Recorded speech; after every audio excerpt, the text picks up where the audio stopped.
Fala, meus amigos, estamos começando aqui um vídeo especial para o final de semana e hoje a gente vai comentar um trecho de uma entrevista entre um bate-papo, né, entre o Alan dos Santos e o Monark, tá? Que são dois aí youtubers da direita brasileira, os dois estão nos Estados Unidos. O Alan dos Santos por conta de uma questão ligada às fake news aí, que ele tinha voz de prisão, que inclusive tinha mandato de prisão, né, contra ele. E o Monark porque estava falando um monte de bosta aqui, chegou a defender nazismo. Ele foi lá para os Estados Unidos para defender nazismo lá, né? Porque aqui não pode, né? E inclusive é curioso isso, né? Parêntese aqui, é curioso essa coisa de que nos Estados Unidos parece que é mais bizarro para eles lá você defender o comunismo do que o nazismo, né? O que mostra como é que é a cabeça dessa gente lá, né? De uma parte da população dos Estados Unidos. Enfim, então os dois estão lá e o Monark fez lá o seu, tá fazendo o seu talk show lá, né? Que é o seu programinha lá do YouTube e tal, das redes sociais. E chamou o Alan dos Santos para conversar. E aí tem um trecho que está pipocando lá no Instagram, na internet, nas redes sociais, no qual o Alan dos Santos comenta uma questão ligada a Jesus, né, o Jesus Cristo dos cristãos, né? E aí, inclusive está perto do Natal aí, tá uma questão que está, né, volta e meia a galera está falando bastante sobre isso. E bom, enfim, aí o curioso é que o Alan dos Santos, num determinado momento, ele para defender a tese da comunicação entre iguais, né, falar para o seu próprio público e tudo mais, ele cita o caso do Jesus lá, do Jesus branco, né, e é isso que a gente vai refletir aqui hoje para pensar uma série de coisas aqui ligadas, dentre outras coisas, a essa coisa da comunicação, essa coisa do debate entre as diferenças e o quanto que isso muitas vezes fica difícil, mas o quanto que é necessário continuar tentando e tudo mais, tá? E o quanto que isso, que essa questão e essa visão deles aí mostra também das diferenças entre esquerda e direita no Brasil atual e no mundo mesmo, né? Porque também tem a questão da guerra lá entre Israel e a Palestina, que também de certa forma reflete um pouco isso, tá? Enfim, e aí vamos falar um pouquinho sobre isso, tá, pessoal? Antes eu já deixo para vocês aqui mais uma vez a dica do meu novo livro de poemas, está aqui do outro lado de cá, tá? É o terceiro livro de poemas, meu quinto pela Multifoco e o meu nono livro. E se vocês conseguirem furar aqui o bloqueio nojento dessa gente que segue aqui cometendo crime contra mim, a gente tenta conversar aí, tá? Para poder falar sobre o livro e eventualmente vocês adquirirem, tá? Então é isso, pessoal. Vamos lá, né? Vamos falar um pouquinho. Então eu vou, como eu sempre faço aqui, tá? Eu vou ler aqui o trecho, né? O que eu escrevi aqui no papel, o que ele diz no vídeo. Vou deixar o link para vocês também no vídeo aí. E vou comentando aqui com vocês, tá? E depois a gente faz uma reflexão mais ampla aqui no vídeo, tá? Então vamos lá, ele fala, convenhamos, Monark, ele está falando com o Monark, né? Não sou teólogo, nem você, mas convenhamos, Jesus não se encarnou com olho rasgado de japonês e pele de negro. Ele diz isso. Ou seja, o próprio Deus fala com as pessoas naquilo que está próximo delas, tá? Aí o Monark diz, claro, né? E aí o Alan dos Santos continua, para não criar aquele choque, né? E o Monark diz, para ele ser ouvido, né? Curioso isso, né? E aí o Alan dos Santos continua, todos nós, qualquer comunicador sabe disso, eu tenho que falar com o meu público aquilo que o meu público vai ter capacidade de digerir. Ele tem que ter uma identidade comigo, né? Ele está querendo dizer identificação, né? Ele tem que ter uma identidade comigo, uma identificação comigo. Ele tem que falar comigo. Qual que foi o sucesso do seu trabalho? Qual foi o sucesso do Terça Livre, né? Que era o programa do Alan dos Santos, né? O sucesso é que a gente falou com as pessoas que são iguais a nós, né? Então é uma questão muito complexa, muito ampla e muito difícil, né? Porque isso tem uma parcela de razão, tem uma parcela até de coerência nisso, mas ao mesmo tempo tem uma outra parcela que é uma bizarrice aí também, que é muito esquisita e que é importante a gente pensar e repensar isso aí, tá? Então vamos lá. Ele começa falando da questão do Jesus, né? Que é o Jesus dos cristãos, tá?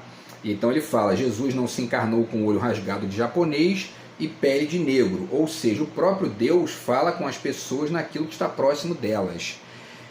Existem dois problemas nessa fala dele. Primeira, ele troca as bolas aí, né? Porque ele fala como... porque ele é crente, ele é cristão, ele acredita, né, numa figura divina, nessa figura divina que na visão dele, dos cristãos, veio encarnada no tal Jesus Cristo.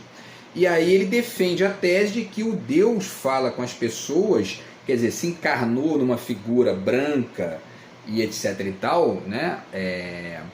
Para poder se gerar uma identificação maior com as pessoas, né, que ele diz, né?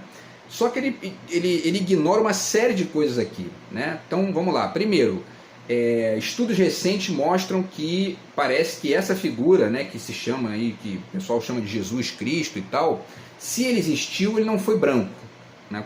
Ele não era branco, né? Começa por aí. Ele era ali ele tinha uma cor meio de beduíno, né? Era um cara que estava ali transitando naquela região, né, do Oriente Médio ali, que, né, as pessoas ali não são exatamente brancas, né? Não tem a cor dos europeus. O Jesus Cristo ele foi esbranquiçado, né, digamos assim, embranquecido, enfim, né? Pelos europeus, pela história da arte, pela história das reproduções, etc e tal, porque o Império Romano era ali e tal, e, enfim, a Idade Média se configurou ali a partir dessa perspectiva, e aí obviamente que isso segue essa linha que ele está dizendo aqui, mas não do jeito que ele está ponderando, né? Quer dizer, ele diz aqui, né, o próprio Deus fala com as pessoas naquilo que está próximo delas. Na verdade, essa imagem foi construída para que essa imagem fosse difundida e ao mesmo tempo gerasse ali uma lógica de reconhecimento, de identificação e, portanto, de catequese mesmo, né? As pessoas seguindo aquela moral ali daquela gente, porque se identificavam com essa figura aí, tá? Então, e aí ele fala, com o olho rasgado, não veio com o olho rasgado nem com pele de negro, né? Vale dizer também um segundo ponto aqui, né? Deixando com vocês aqui essa dica desse livro muito legal aqui do Norman Cohn, que é um historiador da religião, dos melhores, um cara da Inglaterra. Eu li esse livro já tem muito tempo, aí, eu tinha uns 20 e poucos anos, é um dos melhores livros que eu já li. E ele diz, né, Cosmos, Caos e o Mundo que Virá, as origens das crenças no Apocalipse. E ele vai discutindo aqui não só as diferenças de visão entre as religiões para o Apocalipse, mas também para os mitos de origem, né, aquela coisa das ideias que as religiões têm sobre como surgiu o mundo, como surgiu o homem, etc. e tal. E é possível perceber que existem várias semelhanças entre religiões que foram se substituindo, né, ou foram surgindo depois das outras, né? Então tem uma proximidade ali, ele defende a tese que existe uma certa proximidade na estrutura dos monoteísmos, tipo o cristianismo e o próprio judaísmo, com o zoroastrismo, que era uma religião anterior que surgiu na Índia e tal e tudo mais, tá? Então, quer dizer, existem aí essas semelhanças que o Norman Cohn pondera aqui, e aí vale dizer que as figuras divinas e as figuras, enfim, né, os mitos ali, os santos, as figuras, né, enfim, que são ali, que representam os valores dessas religiões, eles se parecem bastante com a cultura que os criou, por um motivo óbvio, né? Porque essa cultura queria criar essa identificação e porque acreditava de fato que o seu Deus tinha conexão com aquilo que eles se parecem, né? Então, quando você entende aí, né, essa coisa a partir do olhar do historiador, do filósofo, né, da pessoa que está refletindo, e não do crente, você entende que esse processo não é uma tentativa da figura divina, ela mesma, né, de se comunicar com as pessoas. Porque se fosse assim, teria que vir, na verdade, um ser humano, né, com uma série de características diferentes, né, com olho japonês, pele de negro, enfim, ou uma pele metade negra, metade branca, uma série de coisas que ele deveria vir. Por quê? Porque os seres humanos todos são assim, são diferentes, né? Então isso aqui é um argumento meio bizarro dele aqui, que na verdade demonstra uma certa ingenuidade do crente, né, de achar que o Deus dele e a lógica ali, né, a lógica visual que se identifica com o grupo dele é a lógica verdadeira do mundo. E é por isso que essa gente tem que ficar longe do poder público, do poder do Estado e tudo mais, né? Ou pelo menos participar de maneira secundária, de maneira ali, né, coadjuvante.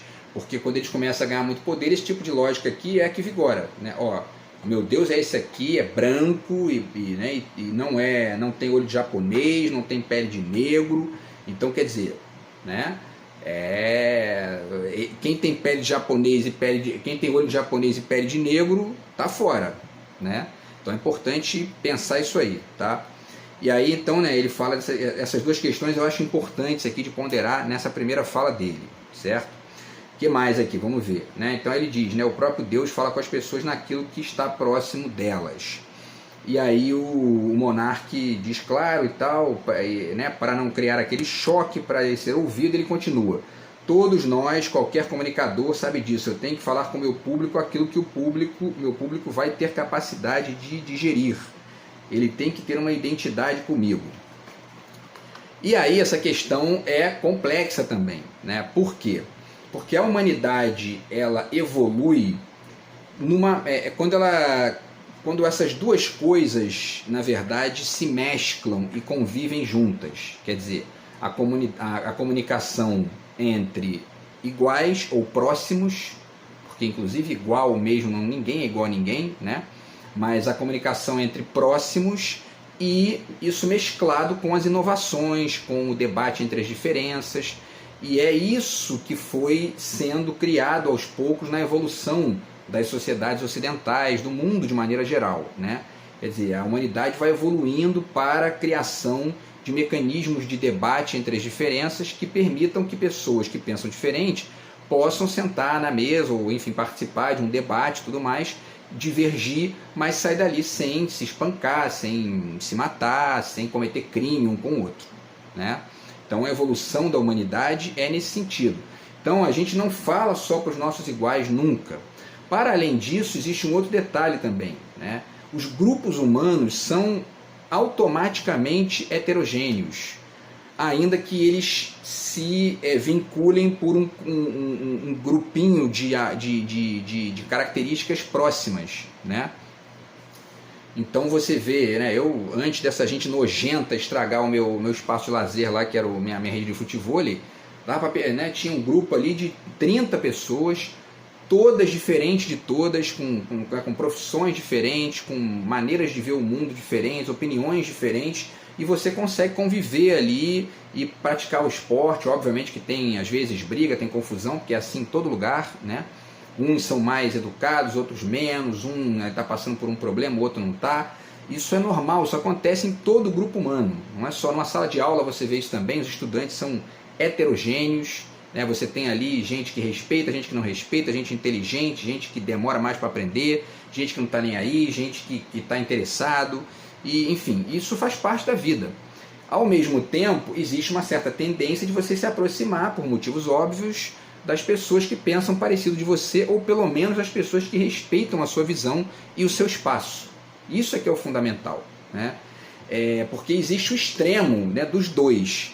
Existem pessoas, né, que conseguem conviver com todo tipo de diferença, o que é muito difícil, porque chega num certo ponto, né, que, né, enfim, eu não acredito que ninguém consiga conviver com um nazista, né, aquele nazista mesmo, aquele cara que é violento, que é, enfim, né, que é perverso, e a pessoa não é.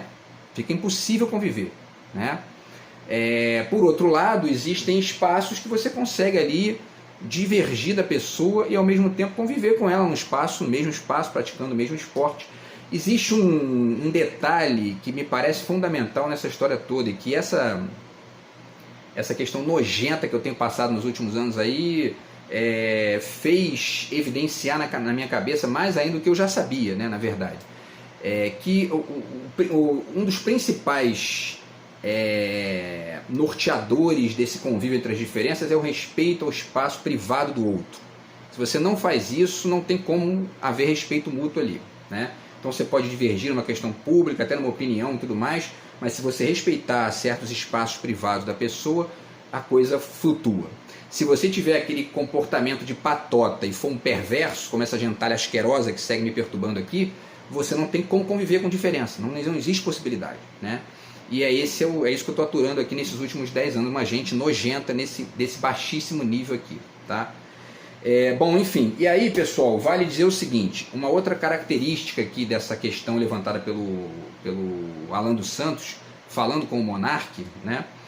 É o seguinte, né? Essa ideia que ele tem e essa questão que ele levanta, que é da comunicação entre os iguais, ela tem um lado que é o lado das estruturas de poder que muitas vezes funcionam para poder monopolizar a fala, os discursos e tudo mais, né?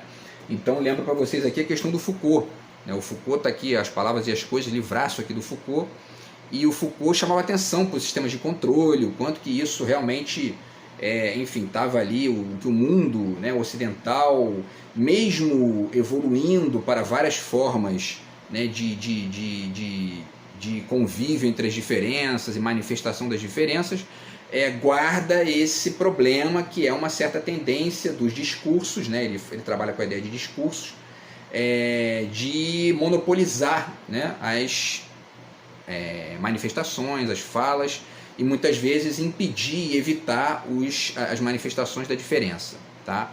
De certa forma, o nível extremo disso é essa perversidade desses animais que estão aqui hackeando meu sistema e impedindo de me comunicar com as pessoas. Eles são o lixo, a escória disso aqui que o Foucault denuncia aqui. Né? Então, enfim, essa questão aqui, essa tendência que o Foucault denunciou em várias obras dele aqui, da vida dele, está presente, vamos dizer assim, nos escaninhos dessa formulação meio tosca aqui do Alan dos Santos, né? Quer dizer, quando o cristianismo constrói um Jesus ali mais esbranquiçado, né, mais europeizado e tal, e todo um corpo de preceitos morais ali, de regrinhas para a vida dos outros, que na verdade tinham conexão com as ideias daquele grupeiro de poder ali, eles estão fazendo isso aí, estão criando um sistema de controle e amealhando ali as pessoas, ou pela violência, ou pelo convencimento e tal. Né? Hoje, conforme as sociedades foram avançando, isso vai se configurando, né, de uma forma menos violenta, no sentido direto, no sentido físico. Né? A violência hoje ela é um pouco diferente. Ela pelo menos no Ocidente, né, e tal, nas sociedades um pouco mais avançadas, a violência é mais pela chantagem, pela coação, ou então por isso aí, por esses crimes virtuais que as pessoas vão te impedindo ali de viver. Né? E para além desse aspecto criminoso, existe o aspecto simbólico, linguístico da coisa, que é justamente o exercício do convencimento e da diminuição, né, das manifestações diferentes daquela que o poder quer. Né? Então, quando você pensa, por exemplo, nos meios de comunicação de massa mais poderosos, eles filtram certas discussões, certas manifestações, falam uma vez de um tema X e 10 vezes do contrário, porque aquele contrário interessa a eles mais do que aquele que eles falaram uma vez só. Né? Um exemplo que a gente pode citar aqui é a própria cobertura que a mídia faz, a mídia comercial, né, faz da guerra do Iraque, de Israel com a Palestina. Né? Normalmente os ataques do Hamas são chamados de terrorista, mas os ataques que Israel está fazendo lá na faixa de Gaza, matando crianças, destruindo hospital, não são chamados de terrorista nunca, pela mídia comercial. Então, enfim, isso denota nitidamente ali uma escolha ideológica, simbólica, linguística, que demanda, que representa ali a escolha deles e ao mesmo tempo essa pressão discursiva, esse sistema de controle linguístico que o Foucault está denunciando na obra dele inteira. Né? Então, quer dizer, é mais ou menos parecido com isso aqui que o Alan dos Santos e o Monarque estão discutindo. Tá? Porque, inclusive, quando você suprime, né, a fala de uma versão alternativa ao discurso hegemônico, você está criando iguais, né, pela via da alienação, né, e não exatamente pela via da identificação, da mera identificação. Né? Por isso que a internet é interessante, é importante aí acessar isso para poder ir, exercitando aí essa diferença, né, e descobrindo visões alternativas sobre esses temas, sobre essas questões, porque isso aí é fundamental, né, para a gente poder aprender mais. Eu, por exemplo, aqui já deixo até um parêntese aqui, eu tenho o hábito de ler sempre coisas de outras culturas, né? Já falei para vocês aqui do livro do Ailton Krenak, né, que apesar de ser brasileiro, ele é indígena, então quer dizer, tem uma fala e tem uma perspectiva diferente ali da minha, então é interessante para aprender com ele. Né? Esse livro aqui também do Junichiro Tanizaki, né, O Elogio da Sombra, também li esse ano, apesar da nojeira dessa gentalha que não tem capacidade nenhuma de respeitar a diferença, né? E aí me ensinou um monte de coisa também aqui sobre a cultura japonesa, a cultura oriental de maneira geral. Então, assim, fantástico. Isso é uma coisa interessante que faz a gente aprender, né? E faz a gente abrir os olhos aí para uma série de outras coisas, tá? Que a gente não tem na nossa cultura e muitas vezes não tem nos meios de comunicação tradicionais e mais poderosos, né? E estou finalizando esse livro aqui agora também, que é do Mahmoud Darwish, né? 11 Astros, que é um poeta palestino, tá? Então também muita coisa legal aqui. Eu já teria terminado aqui também se não fosse essa nojeira que eu estou vivendo, mas enfim, tá, pessoal? Então é legal a gente acessar essas coisas, né? Cito aqui também o livro do Edward Said, tá? O Orientalismo, que ele também fala muito disso, né? O quanto que essa visão aqui que o Alan dos Santos está defendendo tem que pensar mesmo no Jesus branco lá, porque é assim que funciona, né? E isso cria muitas vezes uma alienação, uma estupidez que o Edward Said está denunciando aqui nesse livro, certo? Eu inclusive falei disso, né? Já vale até que ponderar, eu falei disso quando eu fiz o trabalho do Talentos da Maturidade do Banco Real em relação à questão do idoso, né? O quanto que o idoso não é escutado muitas vezes, não é percebido na sua diferença pelo discurso ocidental, que é muito modernizante, né? Modernoso, tudo tem que ser novo, cada vez mais rápido, e o idoso muitas vezes não funciona nesse registro e fica muitas vezes alijado aí da vivência, né, do mundo contemporâneo, tá? E aí, pessoal, lembrei também da questão do Jesus gay lá do Porta dos Fundos, né, que é uma forma de tentar deslocar isso aí, essa tese aí do Jesus branco, né, e aí esses grupos de humor e, enfim, a própria filosofia, quando ela faz esse tipo de trabalho, quando ela faz esse tipo de reflexão e de paródia mesmo, de deslocamento paródico, como diz lá o Agamben, né, ela está contribuindo aí para isso, né, no nível reflexivo, né? É claro que isso tem que ser feito sempre com respeito, como eu falei aqui agora há pouco, ao espaço privado dos outros, senão você faz cagada, faz besteira, comete erro e, enfim, faz merda mesmo, né? Escutar os outros, o que a pessoa está ali, ó, né? Quando alguma coisa não agrada a pessoa, é importante você parar, porque quanto mais bosta você faz, pior você cria ali o contexto, né? Então, enfim... E o Porta dos Fundos faz isso de uma maneira muito interessante, porque eles montam isso, eles não vão atacar ninguém na rua, não vão, né, ofender ninguém, não vão pagar retardados para mandar indiretinha para os outros, como esse lixo de gente está fazendo comigo aí. O que eles fazem estão montando uma peça de teatro ali, ou um programa de vídeo ali do YouTube, e estão deslocando esses símbolos num nível público, né, numa discussão pública, que é assim que é assim que se faz a coisa civilizadamente, né? Então achei bacana, acho válido isso aqui, um Jesus negro é interessante também, né? Um Jesus japonês, um Jesus, sei lá, né, grego, um Jesus, né, um Jesus de todas as etnias, ou até mesmo, né, deslocar, fazer o que o Saramago faz, né? Criou um Caim ali questionando, né, a tal figura divina dos cristãos, que, enfim, e ele fez isso também, ele tem um livro também que é o Evangelho segundo Jesus Cristo, né? Que também é um deslocamento aí dessa versão hegemônica, essa comunicação para os iguais, né? Por isso que é interessante a gente acessar a literatura, a arte, a filosofia, o pensamento reflexivo, porque essa galera tem muito para ensinar para a gente. Eu tento fazer isso também aqui, né? Acabei de escrever um artigo agora sobre isso, pensando a ideia da literatura aí e tal, e estou transformando isso em romance, não acabei ainda por culpa dessa bosta que eu sigo vivendo. E, enfim, são movimentos importantes que a gente faz aí nesse sentido. E aí tem uma outra questão também interessante ligada a isso, que está numa frase aqui do Cioran, né, nesse livro aqui, no Exercícios de Admiração, né, que eu já falei desse livro aqui também, já citei essa frase dele. Ele está falando aqui do Paul Valéry, e ele diz na 48, né, para um autor é um verdadeiro desastre ser compreendido.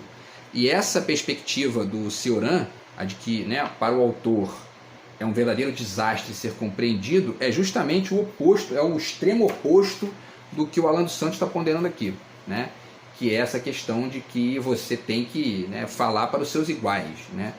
Ao mesmo tempo, essa visão do Alan dos Santos, do monarca e tal, e de todo autoritário ou de todo ingênuo, né, não se sustenta, porque as pessoas são diferentes, né, e isso até funciona num determinado ponto, mas chega uma hora que isso esbarra ali na diferença e as pessoas constroem seus caminhos aí e tal, ainda que hajam consensos pontuais, né? É importante pensar nisso aí também, tá?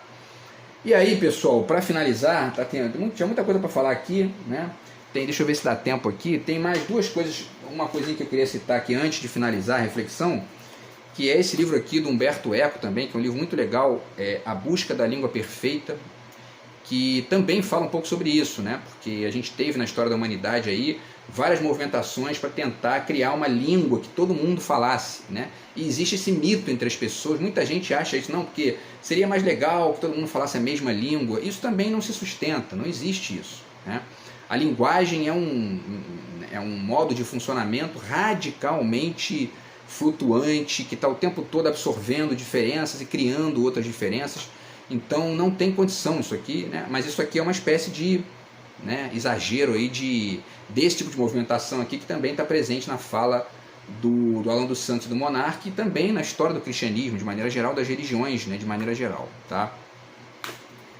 E aí, pessoal, para finalizar, né, não vai dar tempo de falar de tudo aqui, tá? Mas enfim, eu queria só ponderar com vocês mais uma coisinha, que é um trecho do Fronteiras da Web, que tem a ver com essa questão aqui do que o Alan dos Santos e o Monarque estão, enfim, ali comentando, né? Mas no extremo oposto, né? É do Kwame Anthony Appiah, que é um teórico cultural de Gana, tá? Um pensador africano.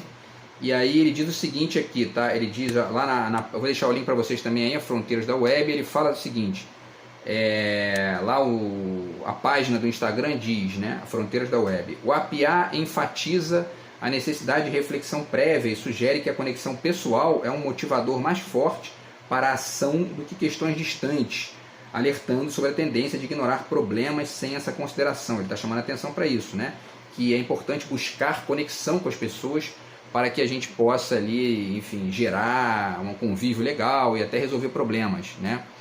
E aí o Kwame Appiah diz o seguinte, ó: a melhor forma de interagir com as pessoas é interagir com elas baseado no que elas gostam. Isso aqui também é ambivalente, né? É o que eu falei, eu dei o exemplo lá do espaço público, em que as diferenças convivem e divergem, ao mesmo tempo respeitam ali a divergência, respeitam o espaço do outro e concordam em certas situações pontuais, né? Então, nem uma coisa nem outra, né? Nem você interagir com as pessoas sempre baseado no que elas gostam, porque senão você fica uma espécie ali de, né, você fica um baba-ovo, né? O baba-ovo é que é assim, fica ali repetindo o que a pessoa gosta, né? E você não fala nada de diferente para a pessoa. Agora, também falando coisas diferentes, mas respeitando aquela outra pessoa que está ali do seu lado, né? Enfim, se ela não gostar de algo que você fale, você, né, enfim, evita, ou você acaba deslocando ele para outro ponto, porque senão você vira um perversinho, retardado, que fica perturbando a vida dos outros, como esses vermes que estão me perturbando aí todo esse tempo, tá? E aí, para finalizar, pessoal, mais dois trechos aqui do Kwame Appiah. Ele diz também o seguinte: em uma troca humana produtiva, o que você precisa é dar atenção, acredito, a quem a outra pessoa é, né? E isso é muito importante, porque quando você dá atenção ao que a outra pessoa é, a pessoa diz para você, não, ó, isso aí me incomoda, você para de fazer. Simples assim, né? A gente já discutiu isso aqui em outros vídeos, quando eu falei também do livro do Carl Sagan, da questão dos preceitos morais e tal. Quando você não tem essa perspectiva mínima de civilidade, você cria o quê? Violência, problema, confusão, atraso, prejuízo para os outros, né? Então tem muita gente nojenta aí que tinha que aprender isso aqui, tinha que ler isso aqui todo dia, até aprender, né? E o último trecho aqui da própria página lá diz que ele sugere que as pessoas estão mais inclinadas a agir quando possuem uma relação especial com a situação ou com aqueles envolvidos. É a questão das suas pretensões de vida, né? Aquilo que você gosta de fazer, aquilo que te interessa e que, enfim, move aí as suas paixões e os seus vínculos, né, afetivos, tá? E intelectuais. Beleza, pessoal? Então é isso, essa questão aí que a gente discutiu, né, do Alan dos Santos e do Monarque, essa coisa do Jesus branco, que tem uma série de equívocos aí nessa visão dele, né, e tudo funciona, na verdade, nos entremeios, né, entre, né, uma diferença absoluta que seria, né, ninguém se entendendo, né, e ao mesmo tempo uma equivalência absoluta, que é a estupidez, né, enfim, de muita gente aí que fica seguindo o tempo todo a mesma coisa e que acredita que é possível, né, não haver nenhum tipo de deslocamento numa visão qualquer, tá? Então é isso, a gente se fala aí no próximo vídeo do canal. De repente eu faço até um outro vídeo para ampliar aqui algumas reflexões desse tema, tá? Grande abraço aí, tamo junto, fui!